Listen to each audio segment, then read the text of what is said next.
Assalaamu calaykum waraxmatullaahi tacaala wabarakaatu. kulanti wacan wanaagsan daawada meel walba aad naga daawanayso kusoo dhawaaw Taleex Media. fadlan haddii aad nagu cusub tahay subscribe saarsaad ula socoto barnaamijyadan halkan ka soo dayno. haddii aad horey inoola joogtayna fiideogan si share garay oo la wadaag asxaabtaada.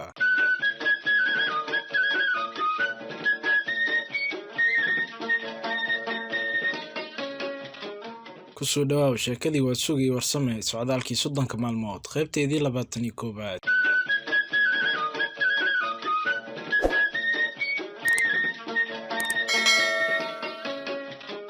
qaybta 20aad sheekada waxay inoo joogtay sidaas miyaad ku kala abaabi doontaan adiga iyo ninkii ragga ahaa oo aad isbarateen.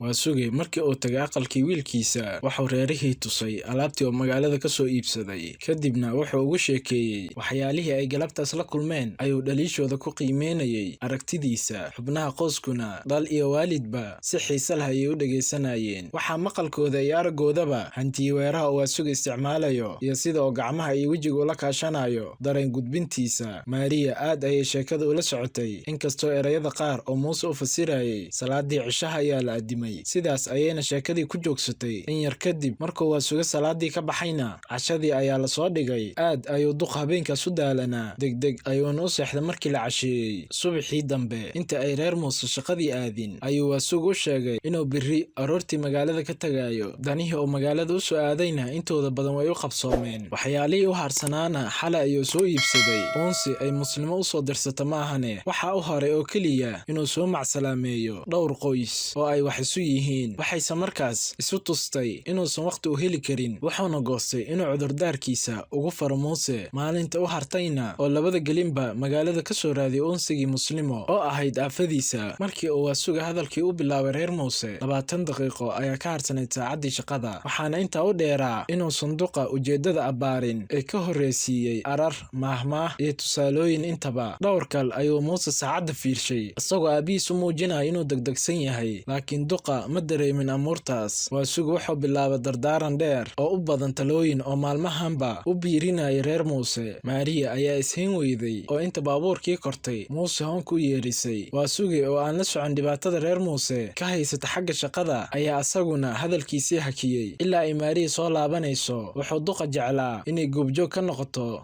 dardaarankiisa. muuse ayaa markaas yidhi, aabe haatan waxaan u degdegaynaa shaqo, galabta ayaana si wanaagsan u dardaarmi doonaa. wadahadallo kala afhaysi ku jiro ayaa subaxdaas lagu kala tegay. intii ayna kala dhaqaaqin ayuu waa suga reer muuse weydiiyey meesha uu ka helayo uunsi iyo qiimaha lagada intaba. waxayna ku jawaabeen ma naqaan, dhibsama leh oo dadkuu sheego ayaad magaalada ka helaysaa. sidaas ayaana lagu kala dhaqaaqay. waxaana la isu soo laabtay duhurkii dambe ayadoo la wada daalan yahay oo aan hadal loo diyaar ahayn. muuse wuxuu galabtaas lahaa shir shaqaale. waa sugay wuxuu asaguna aad u sugayey isuna sii diyaarinayay dardaarankii subaxdii ka agaasin wareeray. waxaa taa ka sii darnaa muuse oo is yidhi markaad shirka ka timaado ayaad aabba wada hadli doontaan oo iska baxay. nusaac kadib ayuu duqii muuse u yeedhay oo loo sheegay inuu shaqadii u laabtay. taasi waxay waa sugu caddaysay inaan hadalkiisa laga dan lahayn. wuxuu isaga seexday jiimbaartii la aqalka hoose galbeedkiisa asagoo yaab la fajacsan lehna nin aad dhashay kuma dhalin. muuse markuu shirkii ka baxay wuxuu iska galay filim wuxuuna yimid goor la kala seexday. wuxuuna ku tashaday inaanu wada hadal suuragalayn ilaa subaxdii dambe. laakiin markuu guriga albaabkiisii dibadda iska soo furay ayuu indhaha ku dhuftay duqii oo si habsami ah salli ugu fadhiya oo iska wardinayo. waa suge wuxuu tala ku goostay inuu muuse sugo waqti kastaba ha ka yimaadee. odaygii iyo wiilkiisa habeenkaas ayay si wanaagsan u wada hadleen. inkastoo oo markii hore muuse isku dayey inay mar kale dib u dhigtaan, laakiin uu waa suga ka dhaartay. duqa wuxuuba soo jeediyey in maariya la toosiyo, laakiin muuse ayaa ku adkaystay inaan loo baahnayn. saacado ayay wada hadleen. talooyin badan oo qaarkood sarbeeb ku jirto ayaana la isla meel dhigtay. waxaase nasiib darro noqotay inay xaajadii si lama filaan ah meel yar ugu murgacatay lana kala booday oo ay seexdeen ayagoo isku caraysan. waxay taasu ka dhalatay waa suge oo talooyinkiisa ugu dambaysiiyey qodobo ku saabsan maariya. wuxuuna yidhi, maandhow waxaad iiga warantaa danu kaxishood ma lehee shiiqa isku kii nikaaxiyey adiga iyo maariya iyo sida aad ugu diyaar garowdeen. kadis ayaa amuurtani ku noqoto Muuse horena uguma darin qabin, wuxuuna si dhiilo ku jirto maanka ula raacraacay waxyaalaha su'aashaas ka dambeeya. Asagoo ayaan isugu toosinayn ayuu si habhaab ah u yidhi, aabe, waxaan iska nikaaxsanay dowladda hoose ee waddanka Talyaaniga annagoo isla ogol isna jecel.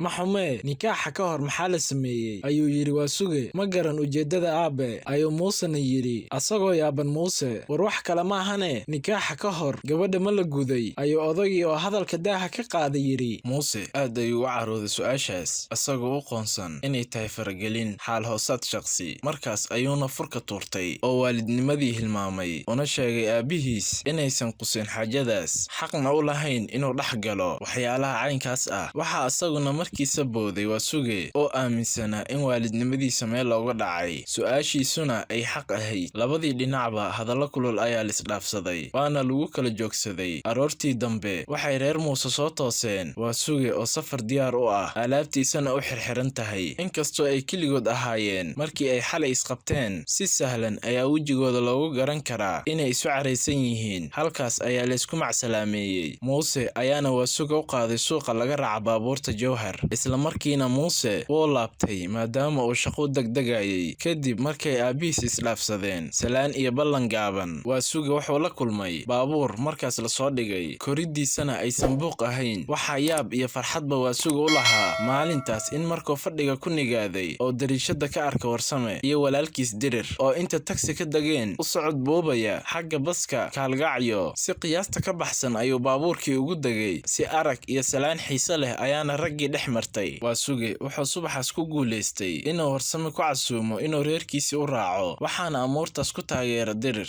labadii oday waxay isla raaceen baabuurkii Jowhar. habeenkii dambe ayayna tageen reerkii Waasuge oo magaalada u jira galin socod. 4 maalmood ayuu Warsame halkaas joogay, wuxuuna ka ambabaxay asagoo aqoon weyn ee dad iyo dhaqanba leh kororsaday. waxyaalihii oo halkaa ku arkay waxa uu la xiiso badnaa habka martisoorka iyo dhaqashada kulmisay bar iyo beer. wuxuu kaloo Warsame nasiib u yeeshay inuu ka qayb galo xalfad aroos, goobjoogna ka noqdo. yaradda la bixinaya iyo sida loo baxshay aad ayuu u saluugay tirada xoolaha yaradda loo bixinayo. wuxuuse fikraddaas ka soo laabtay markii loo sheegay inay amuurtaas ka soo jeedo go'aan horey loo qaatay oo ahaa in yaradda laga dhigo wax faqiirku dhiibi karo, tirada adduunyadana aan laga dooran tan dadka. Warsame wuxuu amuurtaas ku xasuustay mahmaahdii ahayd nin dadku siiyey duunyo looguma faano. maalintiisii afaraad ayuu Warsame baabuur mudug u socdo ka raacay Jowhar, waxaana sogootiyey Waasuge oo rati u soo saaray kiintaal masega ah iyo 2 tanaag oo sisin ah. Warsame wuxuu asaguna markiisa casuumay Waasuge, laakiin wuu ka cudur daartay oo wuxuu u sheegay in la gelayo xilligii beeraha abuurka. wuxuuse u ballan qaaday inuu Gaalkacyo imaan doono kadib markii badarka la aruuriyo. xilligii dambe ayuu Waasuge baabuur ugu degay suuqa magaalada Kaalkacyo, wuxuuna magaciisa haystay nin Warsame la dhashay oo magaalada dukaan ku leh. waxayna talo ugu go'nayd inuu raadiyo intii karaankiisa ah, haddii uu waayana jidka dib ugu laabto. dukaanlaydii ugu horreysay ee uu weydiiyo ayaa u tilmaameen. muddo yar kadib uu helay Warsame walaalkiis, waxaana la yidhaahdaa Axmed. hore ayaana loogu ballamiyey Waasuge, fikrad wanaagsanna looga siiyey. maalintiisii labaad galabtii ayuu Waasuge lagu daray rag u socda bulsho xoola dhaqato ah oo ka mid yahay qoyskii Warsame, naqna ka dhigta meel Kaalgacyo loogu soconayo 2 maalmood. Waasuge wuxuu muddadaas la joogay Warsame walaalkiis,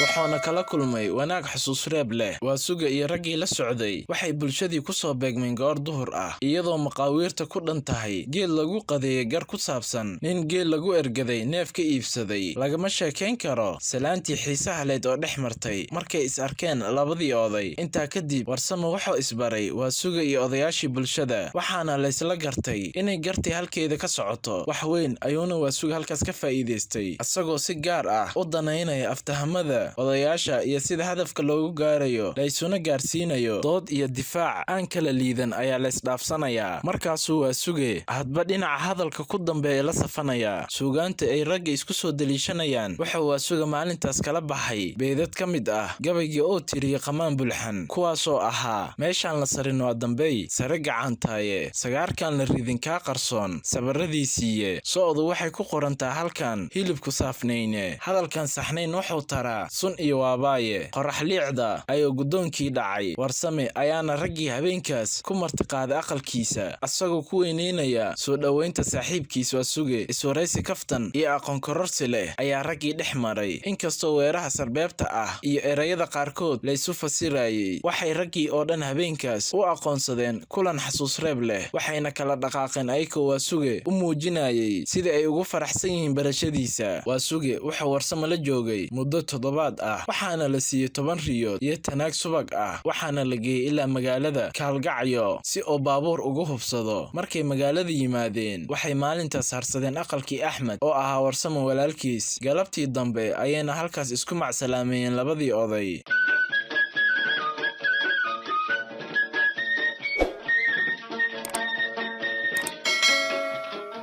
intaas ay inoogu dhammaatay sheekadii muddada soo jiitamaysay ee Waasuge iyo Warsame socdaalkii 30 maalmood.